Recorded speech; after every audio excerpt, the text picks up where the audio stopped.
All right, what's up, guys? We are live on YouTube. Welcome, welcome, welcome. We'll give you guys a couple minutes here to get settled while I get my microphone set up going and start recording this. Hope you guys had a good weekend. Let's see what we got here.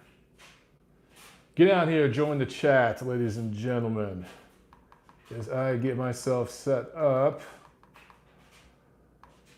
I'll give you guys a couple minutes to get on. Let me know how the audio is. Audio should be much, much better this week. So let me know if you're hearing me loud and clear. All right, microphone's working. And we're about to get started here in just a minute. What up, what up, what up? All right, let me make sure I got the chat feed going here. Boom. Looks like we are good to go. All right, we got a bunch of you guys on here. Awesome, awesome, awesome. It's a holiday week, so I know that it is a slow week and everything else, guys. But before I get started, I just want to let you know we're doing 2 weeks here. I'm taking next Monday off. So I know a lot of podcasts are going off this week, but I figured I'd give you guys a show this week because a lot of the other shows are going on hiatus. Next week, Joel says I'm a slacker. Next week, though, we're going to go ahead and take a week off. I'm doing a little bit of traveling and some catching up on some things. So, and then I got to finish a project I'm doing right now for Ring Mag. So, yeah. Anyway, let's go ahead and get started with the show. Welcome back, fight fans, to the Neutral Corner. This is episode number 178 for the week of July 6, 2019. I am your host, Michael Montero, for Boxing Monthly magazine at boxingmonthly.com. And here is my Boxing Monthly magazine. I just got it in the mail this weekend. Exclusive. I'm going to open it up right here. I'm not going to show the address, but check that out. Royal Mail from the UK. They ship it to me all the way from over there. Opening it up right now, live on YouTube. Let's check it out. The new issue of Boxing Monthly magazine. Boom. And here's what's cool, man. Now at Boxing Monthly magazine, we do a British cover for everybody over in the UK, and then we do an American cover for everyone here. But I get the British cover. Boom. So I'm probably the only American right now that has the British cover. How cool is that shit? And how cool is it that Boxing Monthly magazine has 2 different covers of the magazine every month? So that's a cool collector's item. But on the UK cover this month for the July issue of BM Mag, it's the big boys, the UK big boys. So that's awesome. So yeah, guys, make sure you check out Boxing Monthly magazine over in the UK. One of the best fight mags in the world, but if you're over in the UK, it is mandatory. And if you're over here in the US of A, you can still subscribe. You can get the actual physical hard copy of the magazine, or you can get the app and do it that way. All right, so before we get into news and notes and we talk about some more WBC craziness, just want to remind you guys, we got Super Chat here on the channel. We've got Patreon. We got t-shirts, right? So check all that out if you want to contribute and support the show, the channel. Even if you just look at it kind of as tipping the show. Hey man, good job. I love what you're doing. Here's a couple bucks. Boom.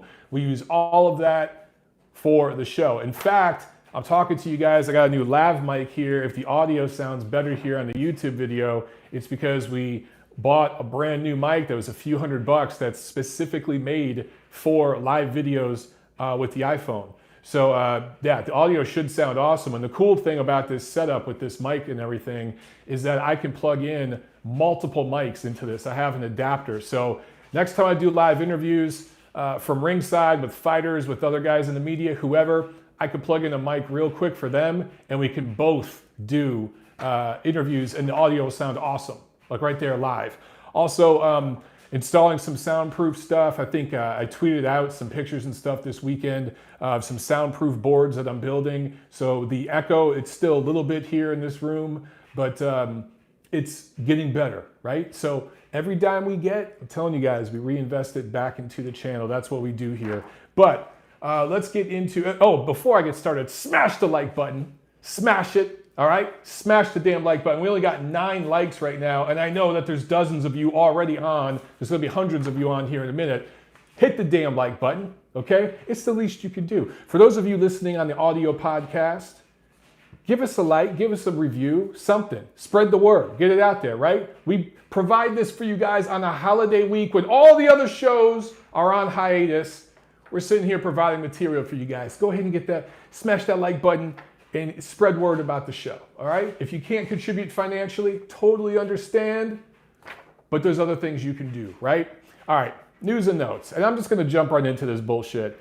WBC franchise champion.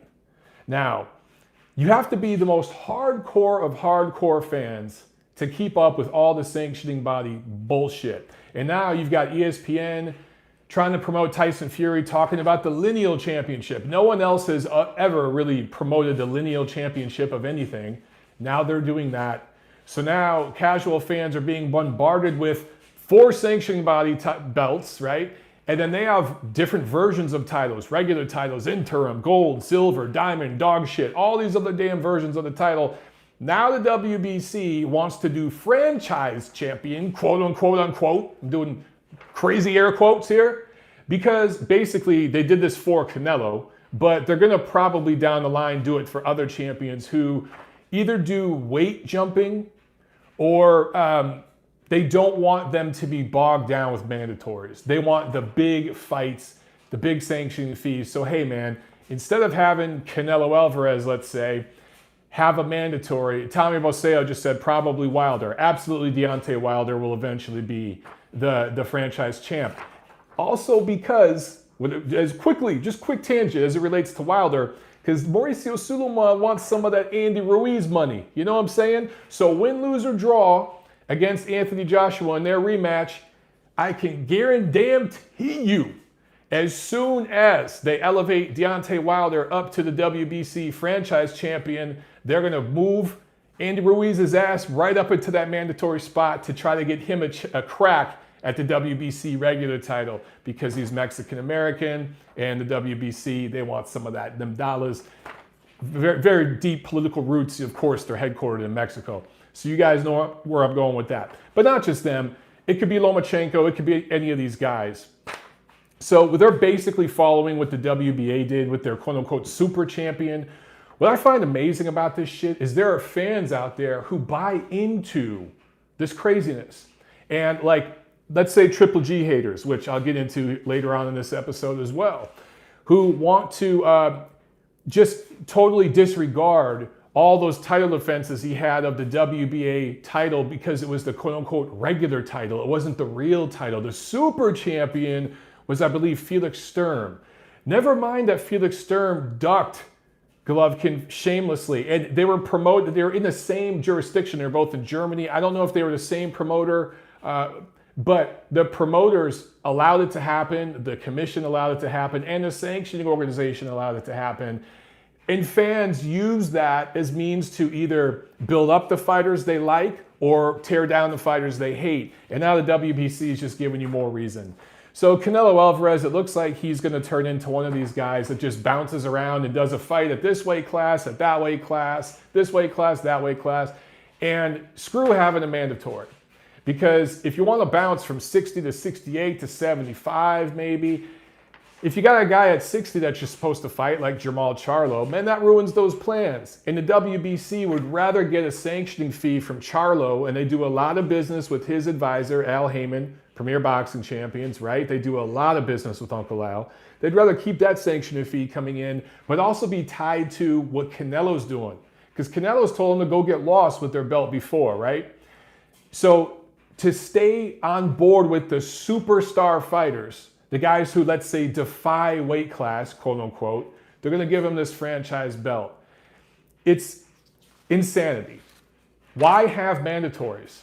Why have titles? Why have title defenses if you're just going to change the rules for certain guys because they're super champions? It just doesn't make any freaking sense. Anyway, the WBC, I don't mean to beat up on them solely. They're not the only one. All the sanctioning organizations pull stupidity at one point or another.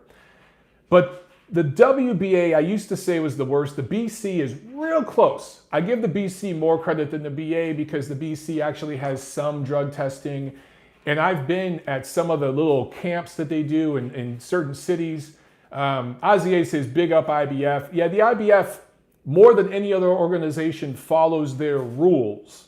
But some of the rules are stupid. Anyway, with the BC, I've been at some of the little amateur cards that they've put on and sponsored. I know that they've sponsored Masters Division fighting here in Atlanta at the gym that I was working out at with the coach I was working with. He had a tournament and they sponsored that. They've sponsored like junior Olympic stuff and not even junior Olympic, not even that level, just little tournaments with kids and stuff like that. I like that sort of community work that they do, but come on, man. This stuff is just, you can't defend it. And what annoys me is particularly with the Southern California, Los Angeles area media, especially the amateur media around there, they really kiss the WBC's ass. There's a lot of political engagement there, and there are certain people that I love. They're friends of mine. We can go out and crack a beer, and I've told them to their face, I hate the way you guys kiss the WBC's ass. That should annoy the hell out of me, but they continue to do it. Chris Bergen with the Super Chat pledge. Thank you so much, Chris. He asks, think Canelo versus Callum Smith happens, who wins? Chris, it's a possibility, but not next. Look, I didn't think there was any possibility of Canelo Alvarez and Sergey Kovalev, but apparently it is a very real possibility. And I think that Team Canelo would rather go that route first against Kovalev because I think Kovalev is more winnable for them style-wise than Callum Smith. And they'd rather build up the Callum Smith fight a little bit longer. You go after Kovalev right now, you can sell it as, and I'm going to use air quotes for the 100th time in this video, another title in another weight class, right? Because that's what all these guys want to do now. Roy Jones Jr., Oscar De La Hoya, Manny Pacquiao, Floyd Mayweather, those kinds of guys fought at 8,000 different weights and won a bunch of titles. Very few of them planted their flag and cleaned out one division. But I guess Pacquiao did more than any of the rest. But it's not about doing that anymore. It's about bouncing around with these selective fights and getting like, you know, a title here and a title there because you can market yourself as a multi-division champion. Right now, Sergey Kovalev is seen by many as the best light heavyweight in the world. He just had a great win over Andrade Alvarez. And he's supposed to fight Anthony Yarde next, but it's the WBO mandatory, I do believe. And because I just talked about the sanctioning bodies changing their rules, they would allow Anthony Yarde to take some step-aside cash so that Canelo and Kovalev could fight next. And just with the WBC's announcement of the franchise champion and everything else, it seems to coincide with the fact that Canelo's people really are talking seriously at Kovalev right now. So if it ain't Triple G next, which I still think there's a possibility, it's going to be Kovalev before Smith. Now, to get to your question, Chris, I'm sorry it's a long answer here, but Callum Smith and Canelo Alvarez, I think, could happen next year, possibly next year. And I think that would have to happen in London because it'd be huge over there. Although, don't be surprised if they drag all the UK folks over here to Vegas because people over in the UK love to come to Vegas. There's some whales in London that would come over and spend a ton of money. And Golden Boy would like to cash out as much as they could. Maybe they bring that fight to Vegas. But I do think it does happen eventually. Right now, at the moment, I'm going to piss you off and favor Canelo. I'm going to favor Canelo because he's just faced the better opposition. He's just more proven. And just style-wise, I do think Smith will have real moments. And it'll be very, very competitive, especially with his height and his range. But I do think Canelo can get inside and work the body and slow him down and have big moments late in that fight. So I favor Canelo to beat Kovalev easier than a lot of people think. And it's not because I dismiss Kovalev. I think Kovalev is very good. I'm just talking in terms of styles and where they are at in their careers. Kovalev's tailor-made for Canelo and what he's doing right now. If that fight's 3 years ago, Kovalev murks Canelo, just absolutely obliterates him. But right now, I favor Canelo, and I favor Canelo by knockout. And then against Smith, you build that up a little bit more. You get him talking about Callum Smith, and then maybe you could get the UK fans to travel, or maybe Canelo can go over to the UK. So I think they're going to build that as the next big one. Okay, I did a poll on Twitter, I did a couple of polls. Joel says I'm crazy in the chat. Joel, I'm going to have to say, why am I crazy? Oh, Joel's asking me, is Kovalev versus Yard officially off? No, it's not officially off. It's still being negotiated, and it's still possible for September in Russia. However, there is a possibility that they could pay Yard and his people step-aside money to do the fight between Canelo and Kovalev. And DAZN would like that fight because it's a big fight. I don't think it's as big as Canelo Triple G3, but it's still a big fight. And as long as there's some sort of agreement to fight Golovkin early next year, the rubber match next year, well then maybe that happens. Anyway, I want to talk about this poll real quick, guys. I asked a question. I was kind of trolling, but kind of serious. You know, at some point, I really think it amazes me. I look more and more at these boxing sites. Premier Boxing Champions, and I'm not going to just beat up on them. They're not the only ones that do it. ESPN does it. Every platform does it, okay? But I noticed on their site, there are certain guys writing for PBC on PBC's site. Like PBC's site is a news site. But these are guys with the Boxing Writers Association of America, journalists, quote unquote, that have been, I won't even quote unquote it. They're real journalists. They've written articles in reputable publications that are writing for PBC about PBC fighters. And I saw an article about Jermall Charlo on PBC's site, written by a guy who's in the BWAA, which doesn't really mean anything anymore. Anybody can get in. But still, I just thought that's such a conflict of interest, man. It's why I think eventually, probably the WBC, but one of these sanctioned organizations is going to start giving titles to writers or media people, whether they be commentators, you know, guys who call the fights, promoters. I'm serious. I think they're gonna take it to that level. They're gonna start giving titles, the Journalist of the Year title to writer X, the Promoter of the Year title to Promoter Z. They're gonna start doing that. And so I did a poll on my Twitter, you know, which organization would do that first. Over 400 of you have voted. 64% of you agreed with me and said the WBC. 23% of you said the WBA. But I'm telling you guys, in the next 10, 20 years, that's coming. Don't be surprised if the WBC starts awarding writers with titles. I'm telling you, I can see it happening one day. And that conflict of interest I was just talking about, it's just going to expand. It's going to be like on steroids when that happens, but it's going to happen. I also did another poll on Rockstar 1996 says Montero YouTuber heavyweight title. Cruiserweight. I'm a cruiserweight. Anyway, I did another poll. Okay, if Canelo does not fight Triple G in September and they go a different direction, and let me make this clear from what I do know about both camps, and I'm pretty familiar with both camps. I've done a lot of writing and interviews with people in both sides of that equation, okay? The Canelo people hate Gennady Golovkin. Hate him. They do not like, they really hated Abel Sanchez. They really hated him. But they do not like Gennady Golovkin.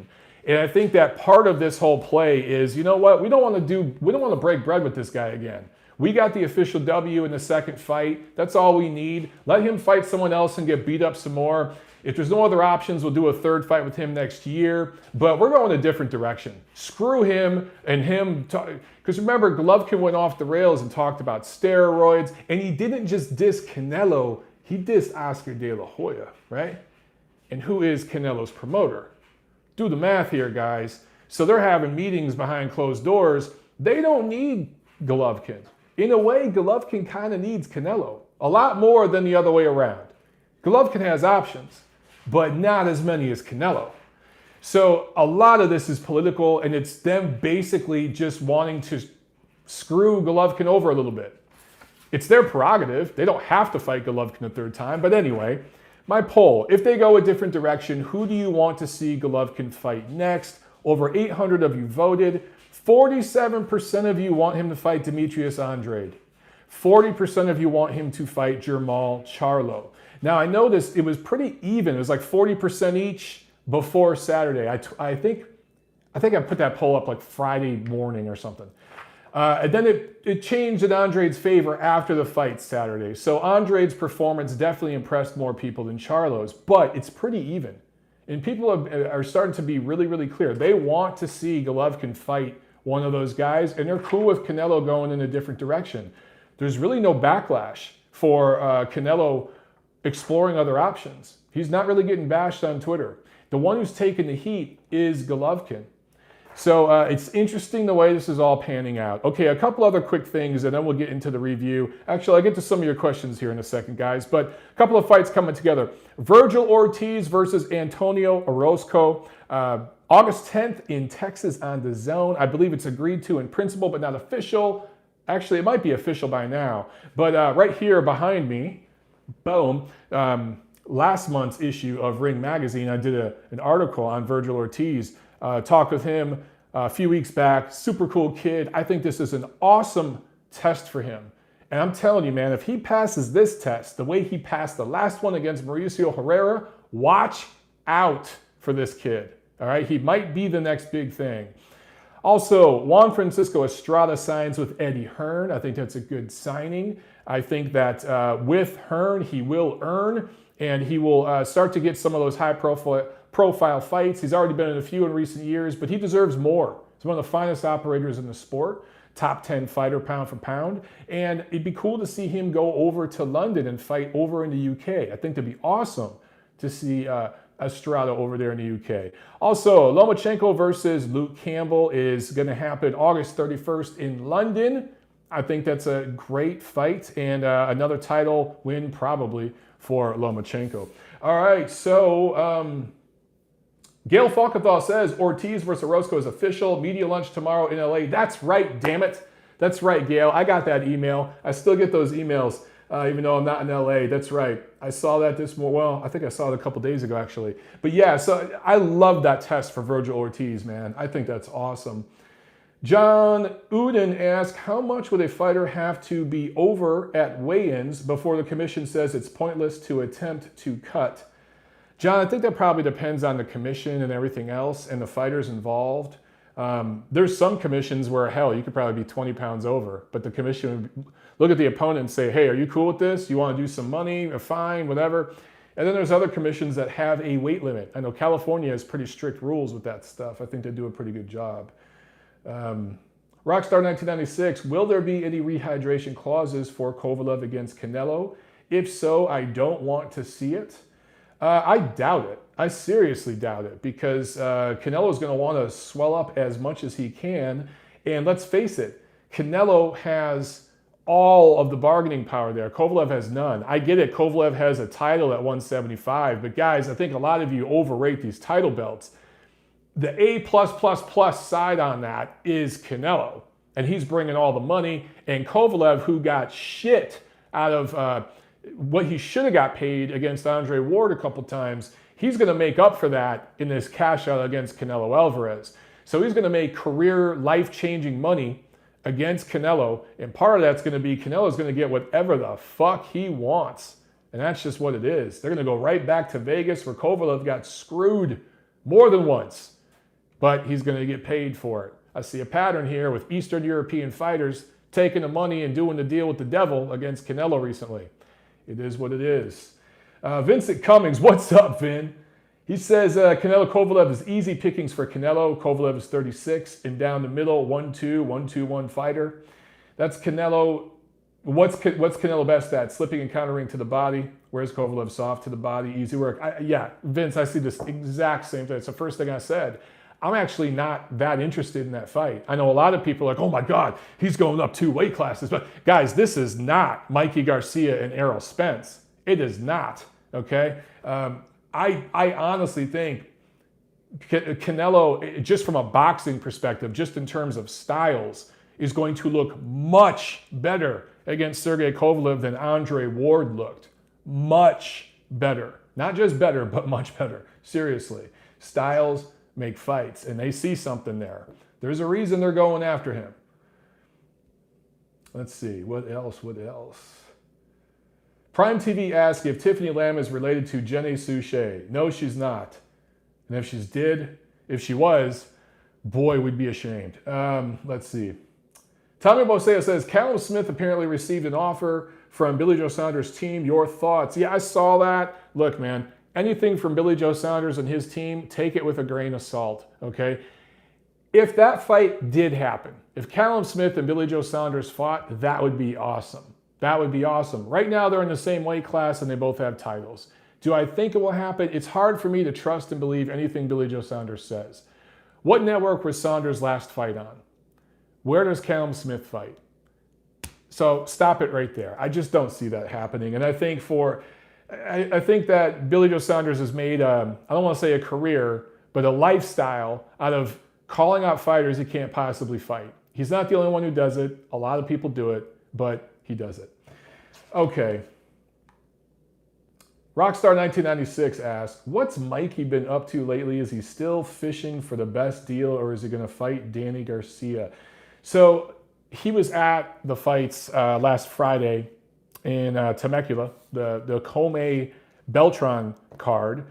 And one of his stablemates was fighting on the undercard, and he was there talking and doing interviews. And I trolled a little bit on Twitter, and a lot of people got butthurt because for some reason you're just not allowed to criticize Mikey Garcia. It's sacrilegious to criticize Mikey Garcia, especially in the Southern California / Los Angeles area boxing community. Just not allowed. I don't know why.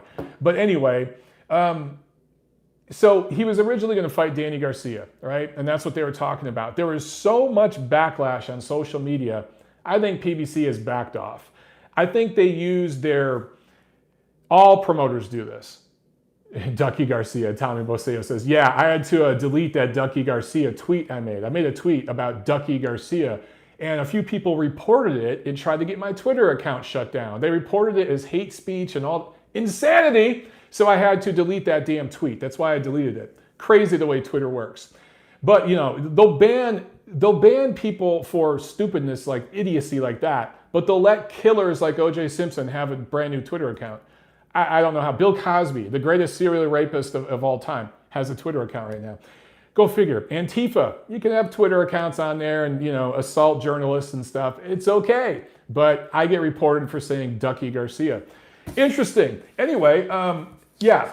Do I think he's going to fight Danny Garcia? I don't know, man. I don't think so. Because where I was going with this, promoters will use their allies in the media to report on a fight that's close to getting signed, quote unquote, and they'll see what the reaction is. And trust me, they're looking at all this shit. They're looking at it. And when they see that the reaction is really, really negative, they pull back on some of that stuff. So I think that, Mikey Garcia wants pay-per-view type money. He ain't going to get it against Danny Garcia. That fight, you can't go pay-per-view with that. Oh, Captain Hook Chronicles out of Canada. Thank you so much for the Super Chat pledge, brother. He says, on July 13th, 4 of the next heavyweight generation fight, Yoka, Dubois, Gorman, Joyce. Who will be the first to win a big, big fight? I'm going to talk about that later. But yeah, that's a nice card coming up next weekend. I think that is, let me see, let me check my notes. That is on ESPN Plus. Yes, ESPN Plus. Great test for Joe Joyce fighting Bryant Jennings. I think that's a great, great test. And then Dubois versus Gorman. I think that's an interesting crossroads fight between two prospects.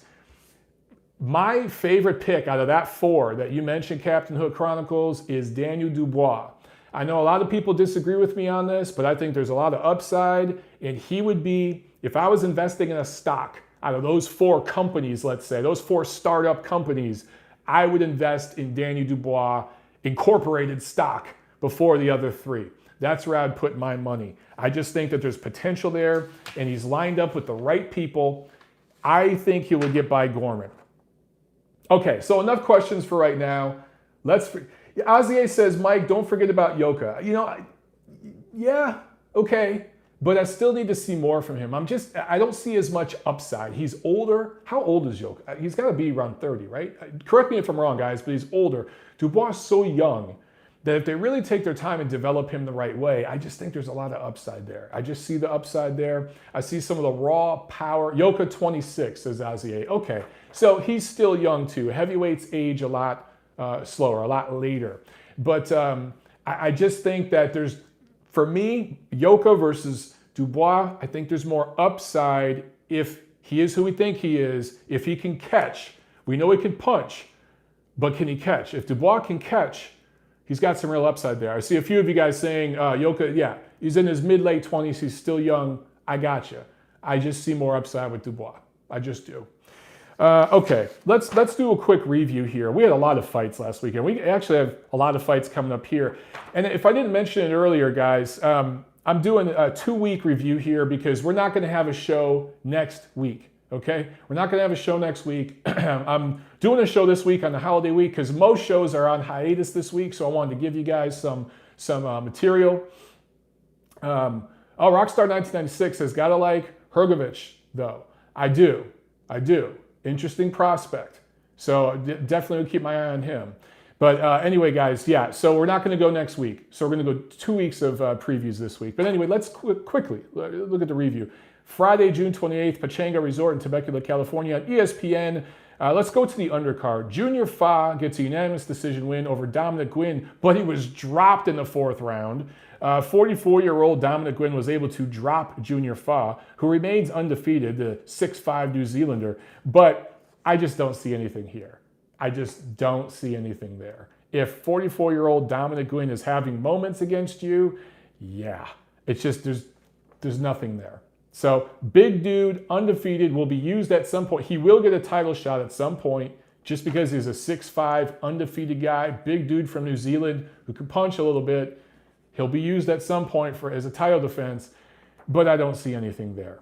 Also, Mexican Miguel Angel Gonzalez scored a KO3 win over Saul Rodriguez, an American fighter out of Riverside who was supposed to win this fight. Undefeated prospect came in, was supposed to get the W here. So this was a minor upset, especially the way it played out. Rodriguez down in the 1st round and in the 3rd round before being stopped. In the co-main, Carlos Adames scores a unanimous decision win over Patrick Day in a 10-round junior middleweight fight. So Adames is now 18-0. Dominican Republic native, now lives in New York. I just don't see anything out of Adames. I just don't. Carlos Adames, he's not going to win titles. Maybe on a given night against the right person, he could grab a title, but I just don't see an elite level fighter there. I'm just not excited about him. I think when he steps up to the elite, he's going to have trouble. In the main event, Richard Commey scores a let's see, he drops Beltran twice in the 1st, once in the 5th, once in the 8th. The ref finally stops it. Beltran couldn't make weight for this fight. It's over for Ray Beltran. Time to hang him up, dude. You've made some good money. You've carved out a really good career for yourself. Yeah, time to hang him up. But for Commey, really looked kind of bad in this fight. And I know he was coming off an injury, but every time he got Beltran hurt, he'd rush in, he'd bunch up his work, he'd be way too close in range. He needed to back off, go upstairs and downstairs more, switch it up. But man, he really does not know how to finish well. And he telegraphs a lot of punches. And again, there was some ring rust there, coming off an injury. But Teofimo Lopez has a fight coming up. If he wins that fight, he's going to go up against Commey next after that. So I think he will. He's fighting a Japanese guy. He's going to win that fight. He's going to fight Commey. And I actually think Teofimo Lopez is going to knock out Richard Commey when they fight. Just based on what I've seen. He's just going to get knocked out by Lopez. That's just what's going to happen. And we're going to get Lomachenko-Lopez early next year. That's one of the best fights that can be made in boxing. Maybe the best fight in the lower weight classes right now. Saturday, June 29th at the NRG Arena in Houston. 6,400 or so, the announced attendance. Who knows if that's the real number, but that's the number that was reported. About 6,400. PBC on Showtime. Jermall Charlo scores a unanimous decision win over Brandon Adams. Suffers a left hand injury. He thinks it was the 2nd round. First defense of his full WBC middleweight title. And I want to quickly get into some double standards here. I talked about this a little bit the past week or so. Brandon Adams, he's really a junior middleweight. He won the Contender Series finale last year. I think that was season 5 of the Contender. That's how he worked his way into this fight. He was being explored as an option for Gennady Golovkin's first fight on DAZN, but Adams did not like the financial offer from Golovkin's people. The PBC people offered him more money. That's why he went with Charlo. And they probably gave him some money under the table and some of the Uncle Al stuff that they do. So that's why he went that route. But when Triple G was exploring him as an opponent, Twitter went nuts. There were YouTube videos, there were people bashing the shit out of Triple G before it was even signed. They were just exploring it. Then when he signed to fight Charlo, oh, that's cool. Nothing. Not only that, but the guy that a lot of people thought Triple G would steamroll over, and that's why they didn't want to see Adams fight Triple G. Basically, I thought it looked like Triple G's fight against Steve Rolls. Goes the distance with Jermall Charlo. Now, I know Charlo hurt his left hand, but these people that were bashing Triple G for possibly going to fight Adams, they made it sound like one hand is all you need to beat this guy, right? He goes the distance with Charlo, not a peep. Not a peep. And I looked on PBC's website, some of the articles written about it, some of the headlines made it sound like this was an amazing, exciting, thrilling affair. It was a workmanlike performance from Charlo, dominated the fight, got the W, but it wasn't scintillating, amazing stuff. And Triple G, people bashed the shit out of him for fighting Steve Rolls. Canelo, people bashed the shit out of him for fighting Rocky Fielding. People bashed the shit out of Deontay Wilder for fighting Dominic Breazeale. Tyson Fury for fighting Tom Schwartz. What did those guys do with their opponents? They crushed them. What did Charlo do with his opponent? He played with his food. Now look, everyone has an off night, but I'm seeing a pattern here. Matvey Korobov, good quality fighter, right? And a lot of people felt Korobov beat Charlo. I'm not necessarily one of those people. I thought that was a close fight, could have went either way. I thought Charlo eked it out. But dude, you're playing with your food. If you're this force to be reckoned with, if you're this elite level fighter, there were people that are in PBC's, I'm not going to say pocket, but their political sphere who report for mainstream publications who are putting the Charlos on their pound for pound list, right? And I don't see it. I just don't see it. It just time and time again, dude, like you should be steamrolling these guys if you're the next big thing, hurt hand or not. So, and even if you go all 12, that's fine. I just find the double standards really annoying. And for whatever, look, man, if Rocky Fielding went 12 rounds with Canelo Alvarez, the Canelo Alvarez haters would be bashing the shit out of him. If Steve Rolls went the distance with Golovkin, could you imagine? If Tom Schwartz went the distance with Fury, if Dominic Breazeale went the distance with Wilder, I could keep going here. Hell, if Krolla. If Krolla went the distance with Lomachenko, there you go. I can keep on going, keep on going. Adams goes the distance with Charlo. Awesome performance. Awesome performance. And he's an elite level A-lister fighter now because he puts 6,400 butts in the seats in his hometown. Look, I'm not trying to diminish that. That's important. He should fight in Houston more. Those numbers should be twice that. Charlo should be putting 12,000 seats, or 12,000 butts in seats in Houston. So start building that up. That's what should be happening. But dude, you're not at the level. He calls out Canelo, he calls out Golovkin. These guys are selling out arenas coast to coast. Golovkin has sold out New York, he's sold out Los Angeles, he's sold out Vegas.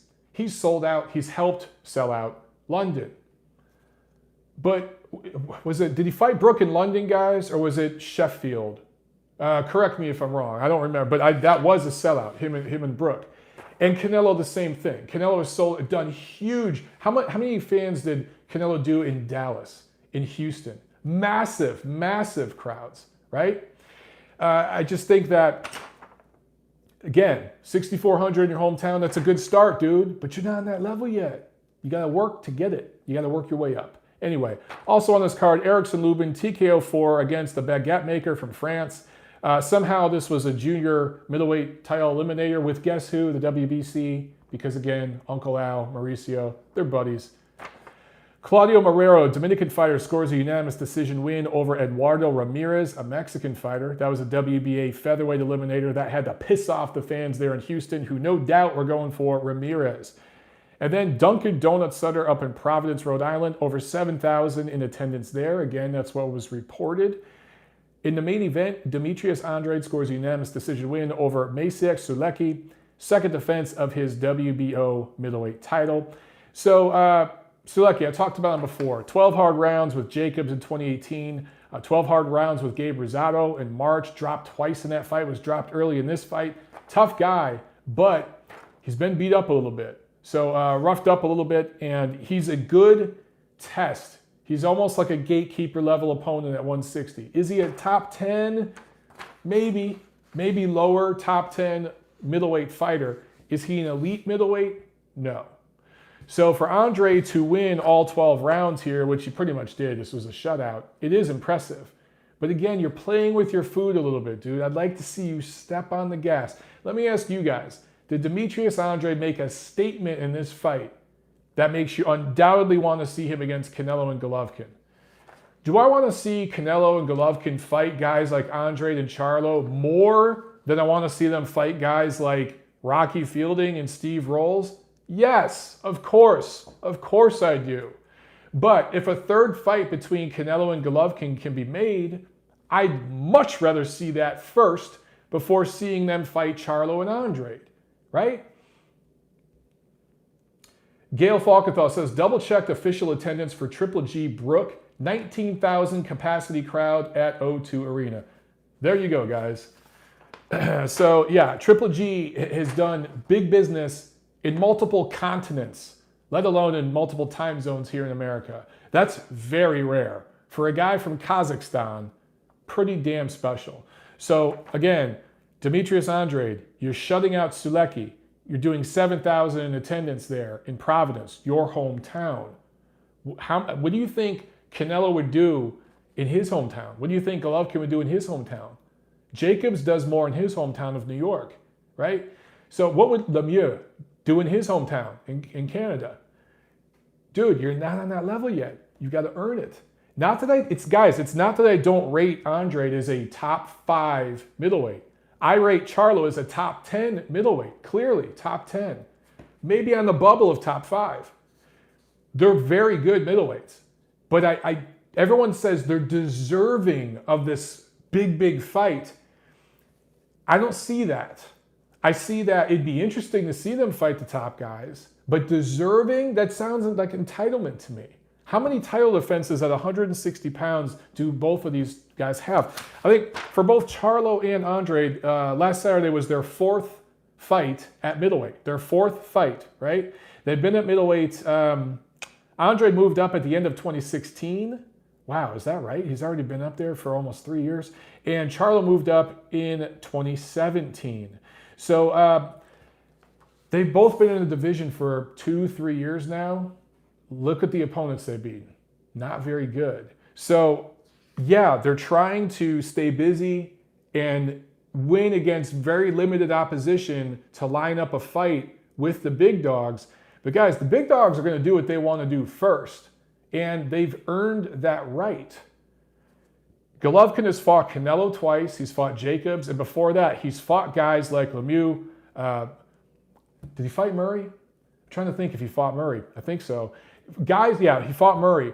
Guys at that level, Lemieux, Murray, those kind of guys, Gil, they're every bit as good as Charlo's list of opponents at middleweight or Andrade's list of opponents at middleweight. In fact, they're better.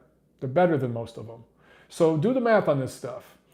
Also on this card, Joseph Parker scores a TKO 10 win over Alex Leapai, who is 39 years old, looks about 49. And yeah, Gail's just reminding me, sorry guys, I'm just looking back and forth at the chat here. Gail's reminding me that Golovkin dropped Martin Murray with a nasty left hook to the liver. And Martin Murray may have beat Sergio Martinez, could have been the lineal middleweight champion of the world. And she also says, you know, Golovkin set a record at MSG for merchandise sales, more than any other boxer in MSG's history.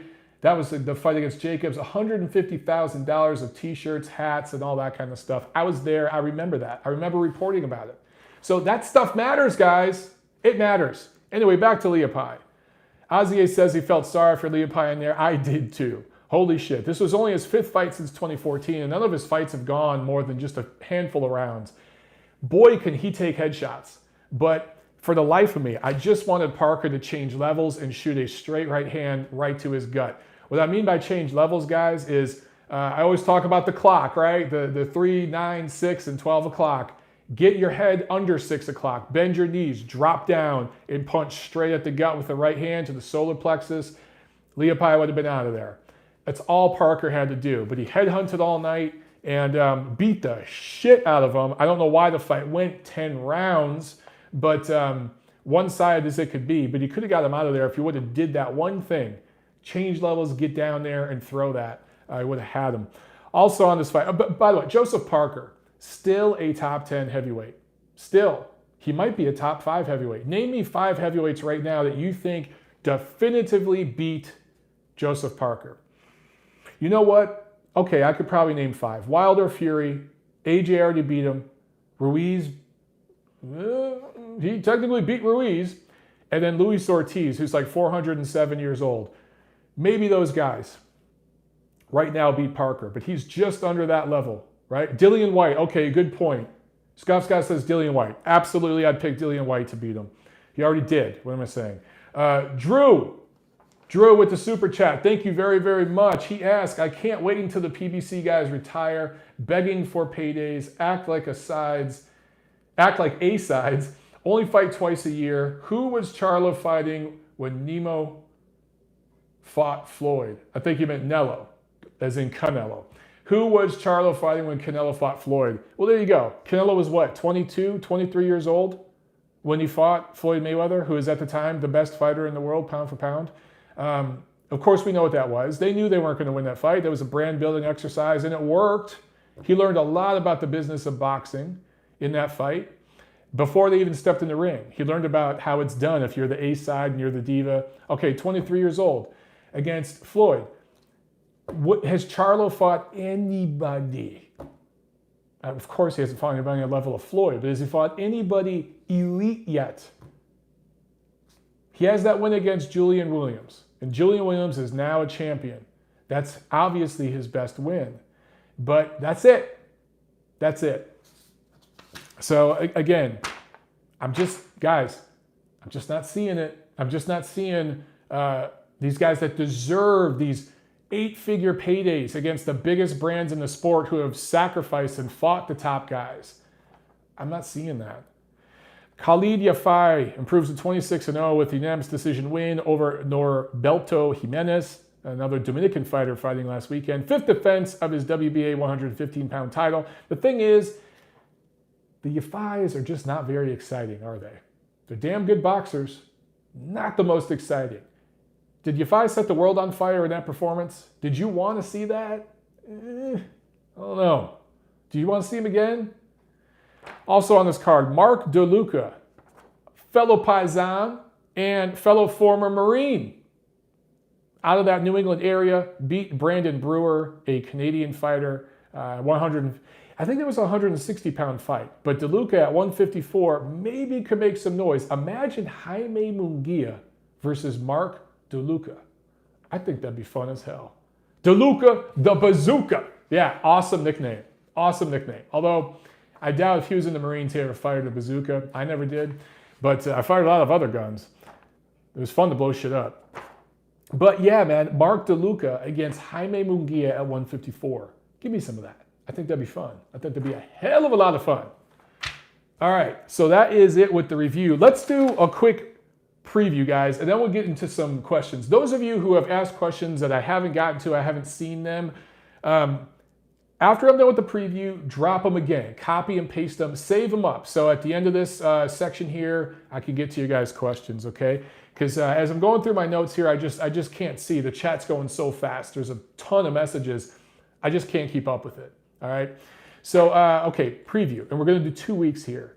This Saturday, of course, this Thursday is 4th of July, Independence Day here in America. So, have fun. Celebrate the independence of your country by blowing up a small part of it with some fireworks. Have a few drinks.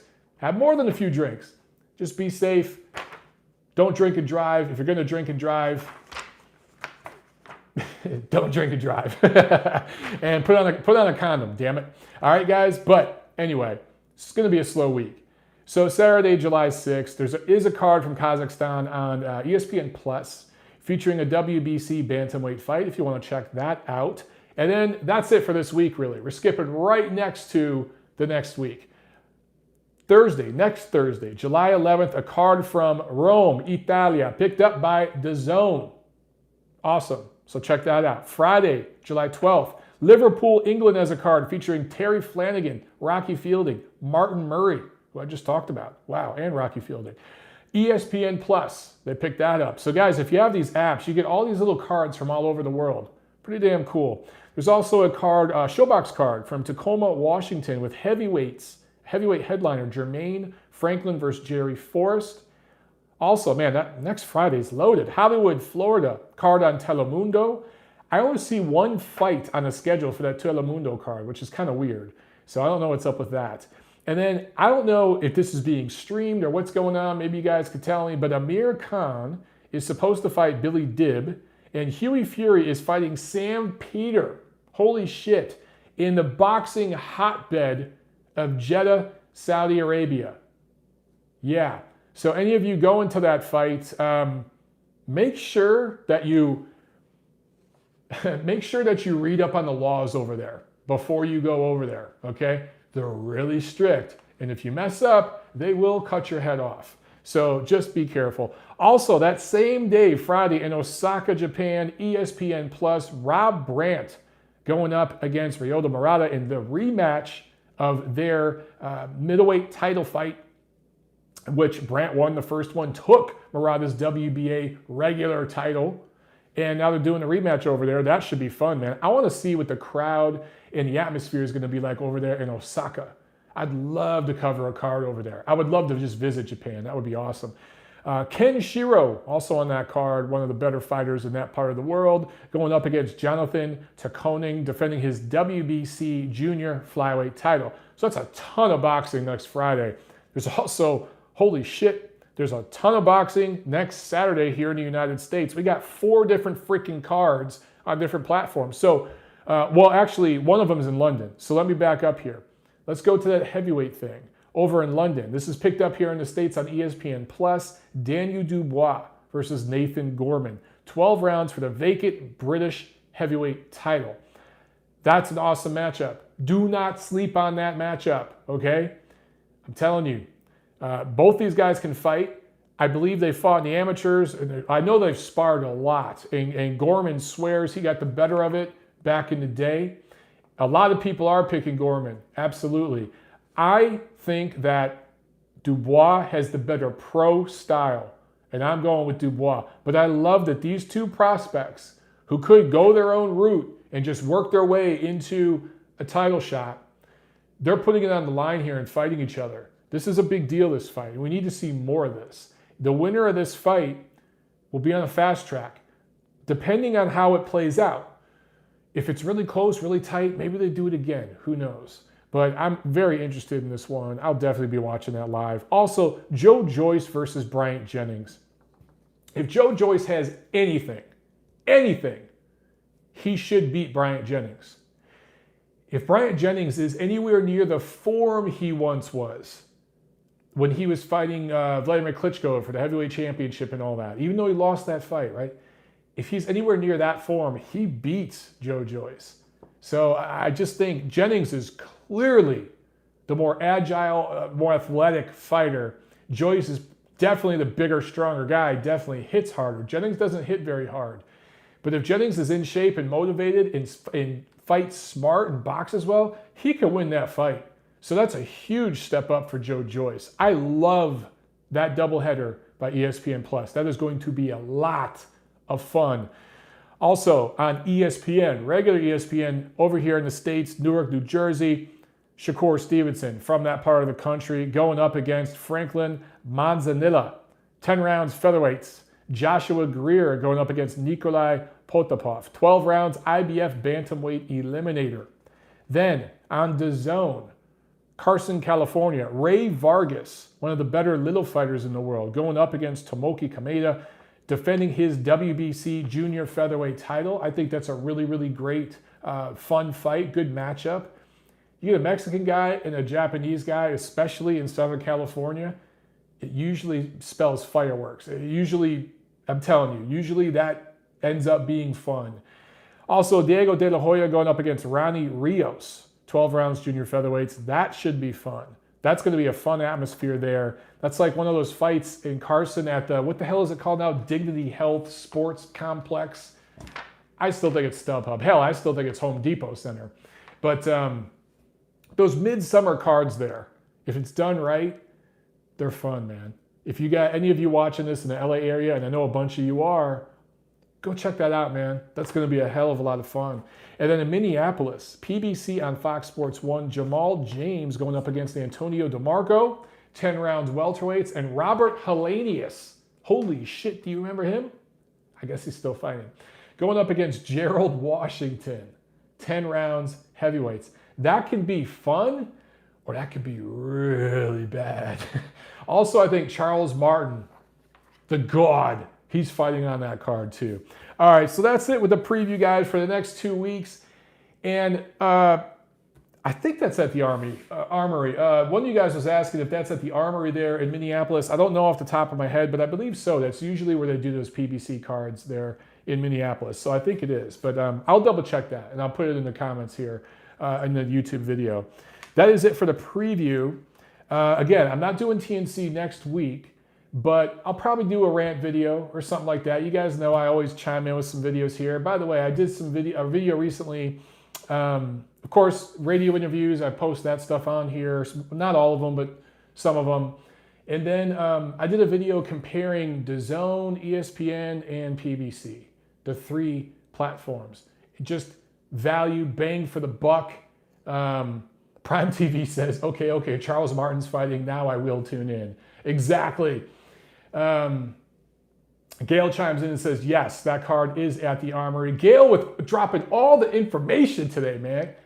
I need to super chat Gail. Thank you very much, Gail. I appreciate it.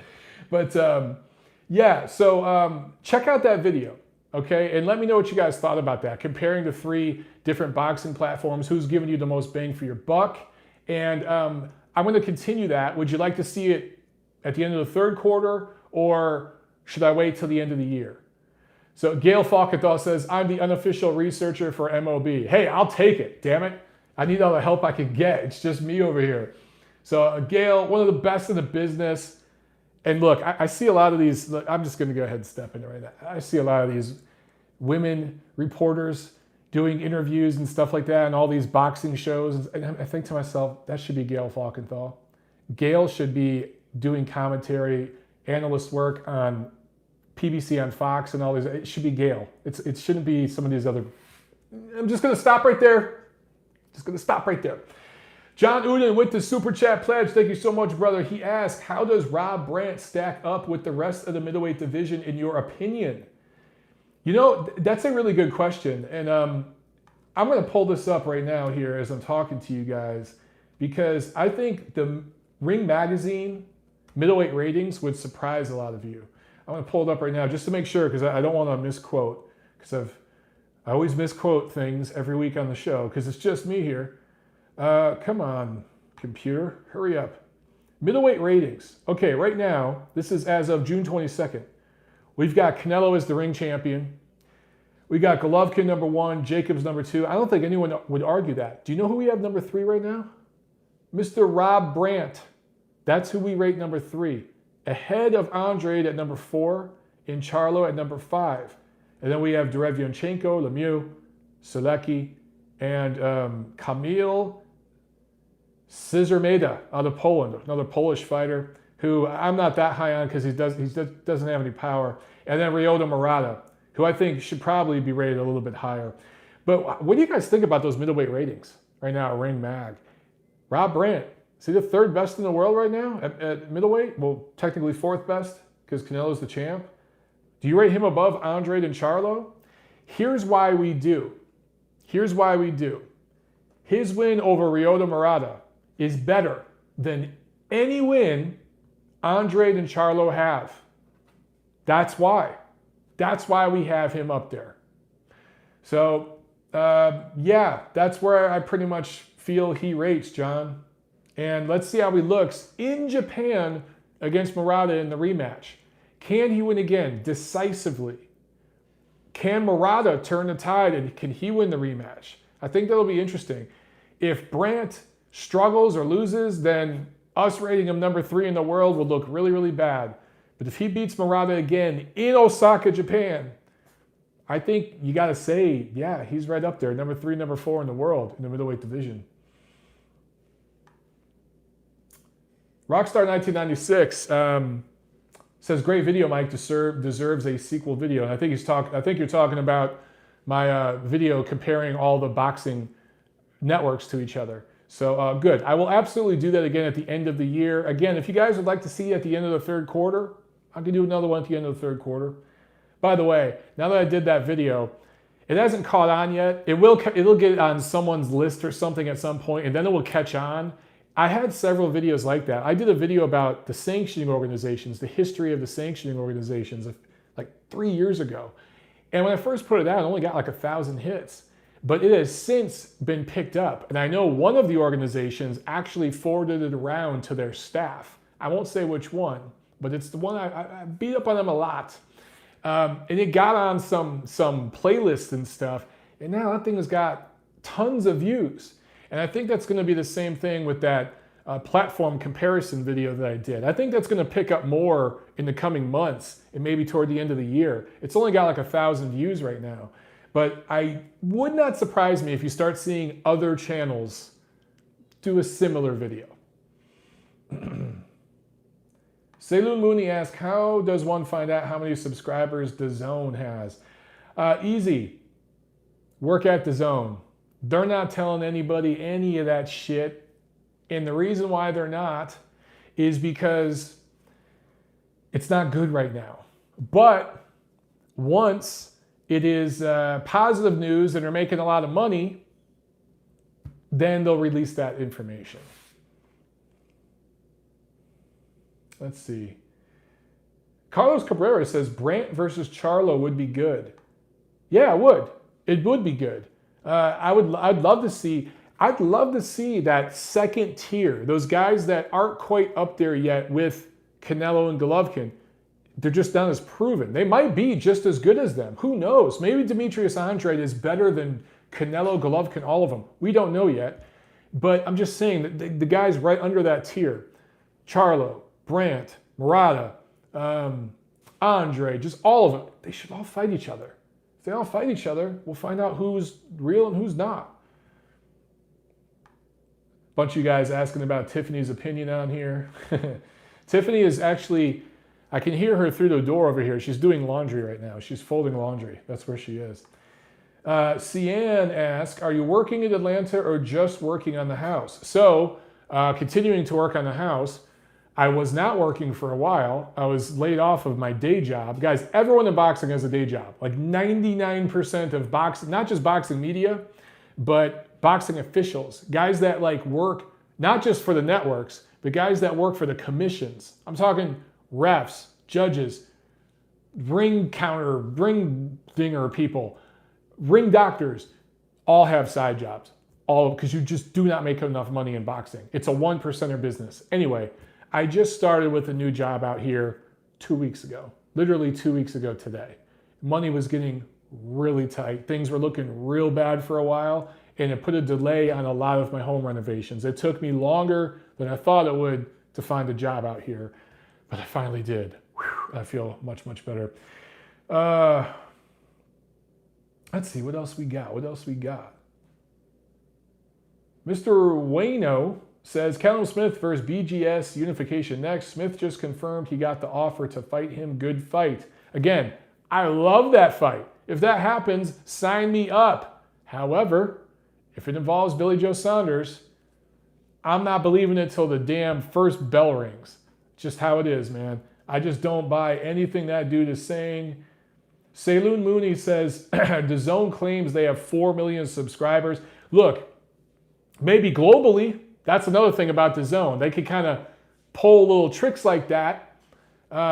Globally, yeah, maybe they do, because they're in, 13 markets or some shit? They're in many different countries. But there's no way they have... Do they have 100,000 subscribers in the United States yet? I don't know.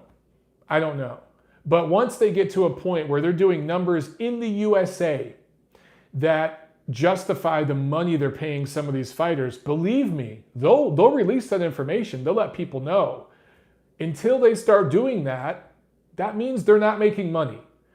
But because they're backed by billionaires and they're in other countries where they are profitable, it subsidizes the American platform. That's the genius of the zone, and that's why when people compare it to some of the other, like what PBC tried to do a few years back, that's a stupid comparison. It's apples and oranges. It doesn't make any sense, and it's ignorant. George Zakar with the super chat. Thank you very much. He asked, who wins between a prime Tyson and a prime Tua? Give me a prime Tyson all day on that. Would be fun fight. Okay, very, very fun fight. But I just think that similar body size, similar explosiveness, but when you look at skills, all right, separate the body type, the power, the strength, look at skills. Tyson had better skills, particularly defensive skills. And that is why I think Mike Tyson would beat David Tua. It'd be fun as hell, though. That'd be a hell of a fun fight. Sienna asks, what's my new job? So I work at Hewlett-Packard Enterprise. I'm a technical consultant. How about that?